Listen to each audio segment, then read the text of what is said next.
Seja bem-vindo, seja bem-vinda ao terceiro vídeo da série Milagres, Jejum e Batalha Espiritual.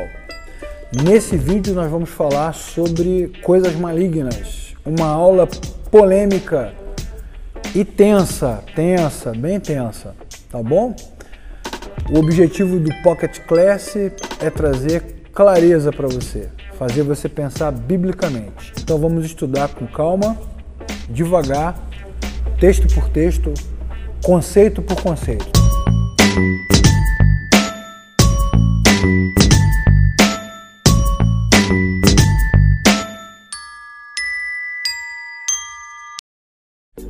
A aula começa com o nosso reconhecimento de que há um inimigo.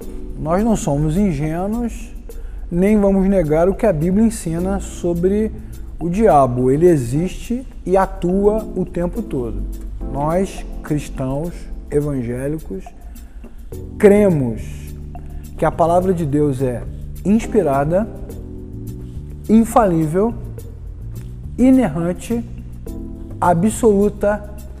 A Bíblia está firmada nos céus. E Jesus disse: passarão os céus e a terra, mas as minhas palavras não passarão. Então nós cremos no inimigo, não porque sentimos, ou porque vimos, ou porque alguém contou. Nós cremos no inimigo porque a Bíblia afirma que ele existe e que ele atua. Ao mesmo tempo, nós também cremos que Jesus tem mais autoridade do que o inimigo. Vou repetir, vou até ajeitar o óculos aqui e repetir para você. Jesus tem mais autoridade do que o inimigo. A impressão que nós temos às vezes, ao falar sobre esse tema, é que algumas comunidades de fé, algumas igrejas, algumas religiões dão mais ênfase ao poder do mal do que ao poder de Deus.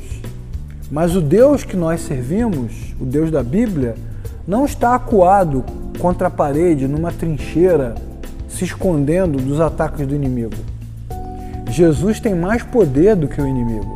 A vinda do Senhor Jesus Cristo, na plenitude dos tempos, foi o maior movimento de Deus contra Satanás.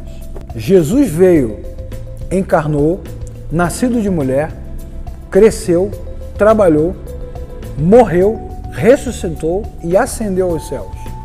Ele venceu o inimigo. O diabo, para nós cristãos, é o inimigo de Deus. E Deus venceu o inimigo. Não há uma missão dada por Deus aos seus servos de enfrentamento. Nós não fomos chamados para enfrentar o mal. Nós não somos bruxos, não somos magos, não somos cavaleiros da Idade Média, não caçamos bruxas, não lutamos contra forças espirituais malignas. Nós somos cristãos e recebemos de Deus uma única missão: ir por todo mundo e anunciar à criatura as boas novas de que Jesus veio. Ir por todo mundo, pregar o Evangelho, batizar, testemunhar e ensinar. Essa é a nossa missão. Não há, de novo, não há uma missão bíblica de enfrentamento às trevas. Nós não somos guerreiros da luz lutando contra as trevas. Nós somos discípulos de Jesus, testemunhando ao mundo as boas novas, caminhando rumo à eternidade. Se você conseguir guardar isso no seu coração, essa aula aqui já valeu a pena. Quando Jesus veio, ele proclamou libertação aos cativos, como está escrito em Lucas, capítulo 4, versículo 18. E em seu confronto com os fariseus, Jesus sempre deixou claro o intento de arrancar o mal da vida das pessoas. Como ele libertou uma mulher a quem Satanás havia prendido por 18 anos, conforme está escrito em Lucas, capítulo 13, versículo 16. Por sua vida, morte, ressurreição e ascensão, Cristo quebrou o poder do opressor. Satanás perdeu seu sufocante domínio sobre os homens. Como você pode ver, a Bíblia é muito clara ao afirmar que Jesus recebeu a autoridade máxima sobre céus, terra, sobre o que tem debaixo da terra, sobre qualquer poder, potestade, sobre qualquer coisa que exista no mundo ou fora desse mundo ou em qualquer outro lugar, Jesus tem autoridade máxima. Outra coisa que eu quero reafirmar nesta aula é que a Bíblia é um livro sobre Deus, não é sobre nós, nem sobre o diabo, é sobre Deus. A Bíblia conta o tempo todo a maneira como Deus trabalhou para reconectar a criatura consigo mesmo.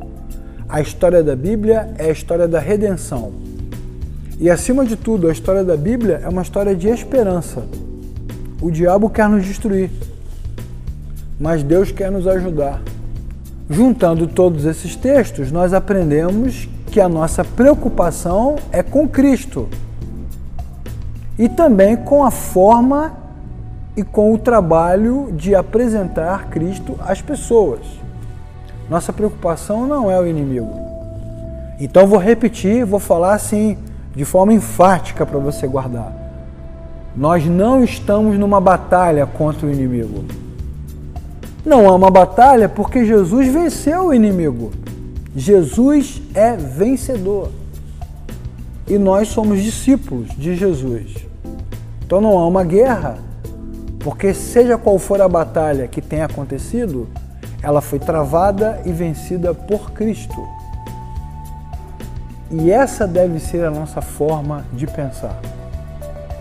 Jesus demonstrou isso no seu ministério. Demonstrou que ele veio para revelar a nós a sua autoridade máxima. Preste atenção e pense comigo. Jesus repreendia os demônios para demonstrar que ele tinha autoridade sobre qualquer poder maligno. Jesus repreendia as doenças para mostrar que ele tinha autoridade e ele é a fonte suprema e única, absoluta de vida. Jesus repreendia a natureza para demonstrar que ele é o Deus eterno encarnado que comanda a terra e o cosmos. Jesus demonstrava autoridade para ficar claro que no cristianismo e por toda a história, ele é o dono, o Senhor, aquele que tem todo o poder. Esse tema sobre a autoridade de Jesus é um dos temas mais pertinentes do cristianismo. Só Jesus tem autoridade. Nenhum pastor, apóstolo, bispo, missionário, o nome que você quiser dar, nenhum religioso, nenhum sacerdote, nenhum homem, nem mulher, ninguém que se autodenomine profeta, vidente, ungido, seja lá o que for, ninguém tem mais autoridade do que Jesus.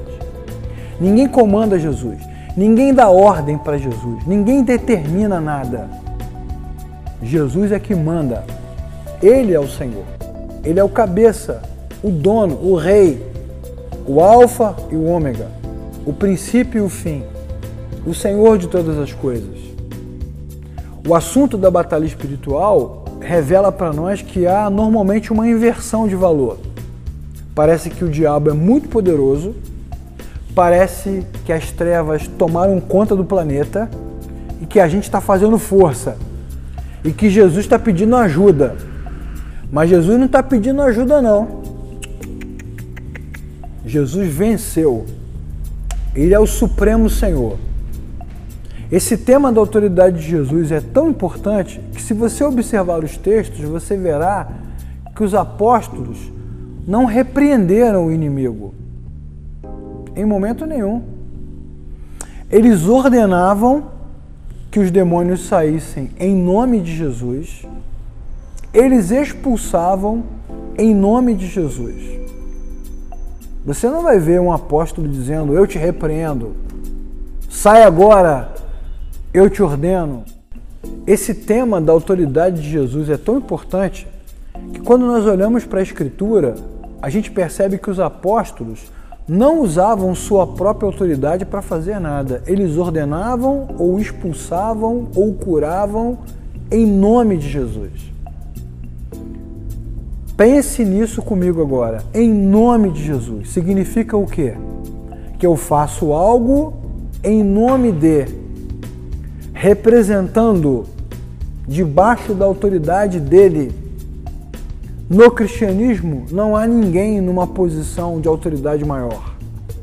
Cristo está numa posição maior e nós estamos todos juntos servindo a Jesus. E apenas vivemos para Ele e para mais nada. O que devemos entender? Que Jesus foi o único que exerceu plena autoridade divina. Essa autoridade e toda autoridade pertencem apenas a Ele. Jesus usou a autoridade que recebeu para vencer o inimigo. Satanás é inimigo do próprio Deus, ele não é nosso inimigo, mas é inimigo de Deus. E no nome de Jesus, nós ordenamos e expulsamos e fazemos isso para a glória de Jesus. Deu para entender? Então vou repetir. Jesus já venceu o inimigo, ele tem toda a autoridade e nós trabalhamos para Jesus, servimos a Jesus, somos testemunhas de Jesus. Quando expulsamos ou ordenamos que uma força maligna saia do coração ou da vida de uma pessoa, o nosso trabalho é para glorificar a Jesus. Não é uma disputa mágica, nem uma demonstração de poder. Nós agimos como cristãos para mostrar que o Cristo a quem nós servimos tem toda e plena autoridade. Então, qualquer movimento nessa direção deve ser feito para glorificar a Jesus. Você entende isso? Os cristãos não receberam autoridade para repreender Satanás. Eles receberam autoridade para dizer: Senhor, no teu nome, o Senhor tem poder para repreender. Que o Senhor repreenda. Os apóstolos não repreenderam Satanás diretamente, mas pediram que Deus estendesse contra ele a sua mão. Compreender esse assunto desta forma, sob uma perspectiva bíblica, afeta toda a nossa maneira de viver. Pronto, agora nós podemos falar sobre batalha espiritual. Já falamos sobre a autoridade de Jesus, sobre o poder de Jesus, sobre a maneira como nós servimos a Jesus e já falamos também que o inimigo já foi derrotado por causa de Cristo. Então agora vamos falar sobre batalha espiritual. Você está preparado? É porque eu acho que você está achando que eu sou maluco, né? Que eu não acredito nesse negócio. Mas não é isso não. Me acompanha aí para você entender do que nós estamos falando. A Bíblia está repleta de relatos de batalhas, guerras, confrontos e conflitos. A palavra batalha aparece pelo menos em 50 passagens das Sagradas Escrituras. A palavra guerra encontra-se em 208 versículos, referências de luta entre nações e pessoas individualmente. Também há citações sobre a batalha que o cristão deve travar contra Satanás. E o que define bem essa batalha é o texto que está em Tiago, capítulo 4, versículo 7, onde está escrito: resistir ao diabo. Ou seja, resista, coloque-se contra, permaneça firme, mantenha a sua oposição. Entendeu? A Bíblia fala de luta, de guerra, de batalha, de conflito, mas quando a Bíblia toca no assunto inimigo, o que ela nos manda fazer é resistir. E resistir basicamente significa permanecer onde está, do jeito que está, sem dar um passo para trás. É ficar firme. A Bíblia não nos propõe enfrentamento, nem conflito, nem ir para uma batalha, desembanhar uma espada e enfrentar poderes superiores. A Bíblia manda permanecer firme. E esse conceito, essa ideia, essa ordem, esse conselho que a Bíblia nos dá, vai nos levar a uma compreensão importante sobre a ideia da batalha espiritual.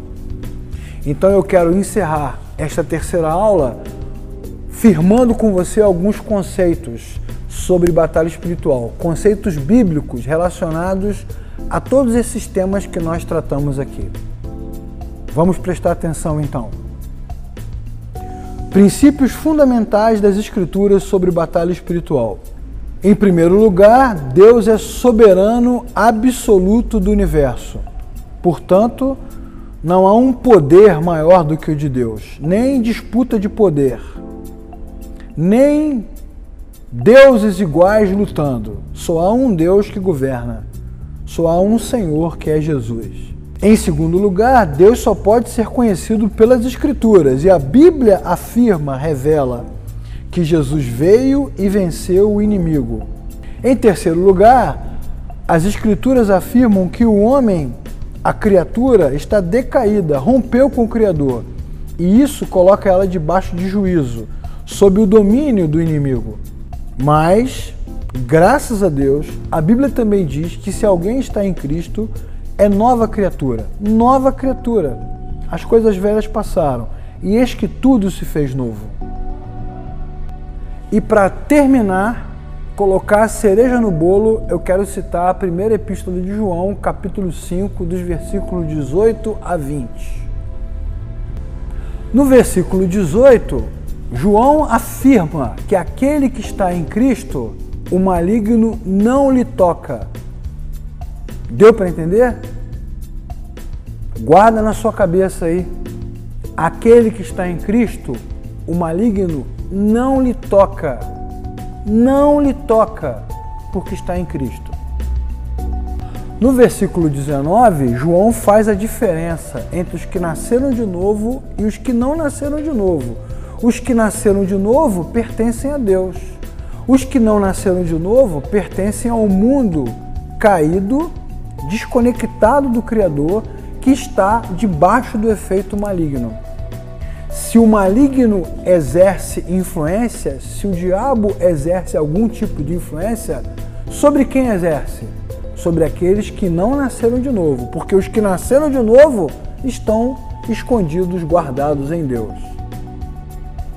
E no versículo 20, João vai dizer que Jesus veio e nos deu entendimento para saber o que é verdadeiro. Você percebe? A presença de Cristo, a palavra de Deus e o sopro do Espírito Santo nos dão clareza. Porque o que a gente mais vê por aí são pessoas mal orientadas, mal ensinadas, que eram oprimidas pela vida ou pelo inimigo e agora são oprimidas dentro da comunidade de fé. Nunca se sentem livres, nunca se sentem perdoadas, nunca se sentem libertas de forma definitiva. Estão sempre dependentes de orações, de cultos, de campanhas, como se sempre houvesse uma coisa maligna que atrapalha a sua caminhada. Mas lembre-se do texto: aquele que está em Cristo, o maligno não lhe toca de jeito nenhum. Há uma diferença muito grande entre o ensino bíblico da batalha espiritual e o movimento religioso da batalha espiritual. Há uma diferença muito grande entre o ensino bíblico da batalha espiritual e o movimento religioso da batalha espiritual.